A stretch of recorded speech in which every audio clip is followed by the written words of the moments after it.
La création d'Op-Alerté a germé dans nos têtes quand on a quitté Hydro-Québec.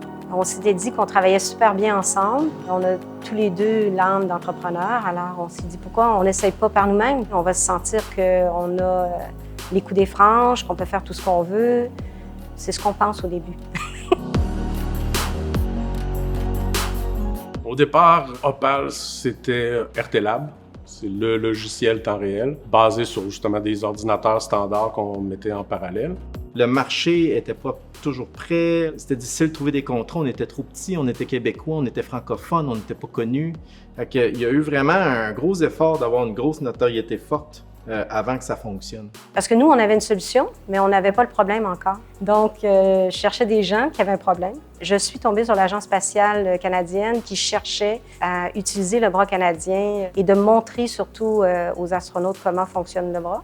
Quand on l'a vendu, on n'avait rien à montrer, juste des PowerPoint.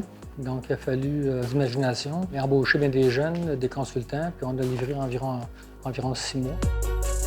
On simulait, autrement dit, ce qui se serait passé en atmosphère si on touchait à ce morceau-là. Normalement, le bras est hydraulique, tu lui touches, il ne se passera jamais rien. Tandis que là, on simulait l'apesanteur, on simulait l'espace. Donc, un petit coup sur le bras faisait calculer le simulateur qui, lui, se disait, qu'est-ce que ça ferait dans l'espace? Et là, le bras se mettait à osciller comme une feuille de papier. Là. Fait que c'est là que j'ai vu l'impact de, OK, on est capable de faire croire qu'on est dans l'espace.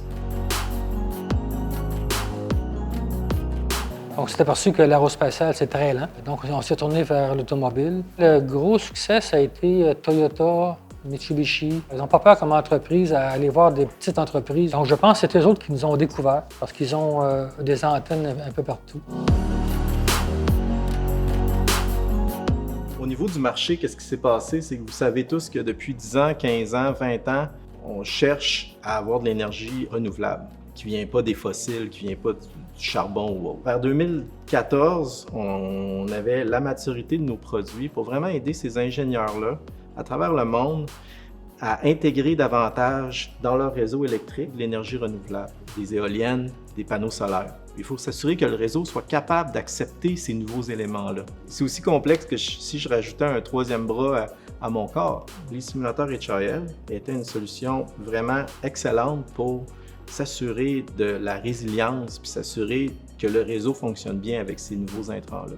Le monde s'est réveillé et notre technologie était connue et puis c'est là qu'on a grimpé énormément dans ce marché-là. C'est là qu'on a vu le nombre d'employés grandir et puis c'est là qu'on a vu un tournant chez Op-Alerté. Notre fierté à nous, c'est de dire qu'on est dans 52 pays. Le rayonnement, quand on parle d'une entreprise québécoise, qu'on est dans 52 pays, ça nous stimule beaucoup chez Op-Alerté. Moi, personnellement. Qu'est-ce qui nous anime aussi, c'est que depuis qu'on fait des profits, on s'intéresse beaucoup à supporter notre communauté. J'ai fait une petite revue du développement durable qu'on faisait pour voir est-ce que nos produits aident au développement durable, est-ce qu'on contribue à aider nos employés, est-ce qu'on partage avec nos employés, est-ce qu'on partage avec notre communauté. Et quand j'ai fait le bilan, je me trouvais pas mal bon. Mais j'aimerais être meilleure encore.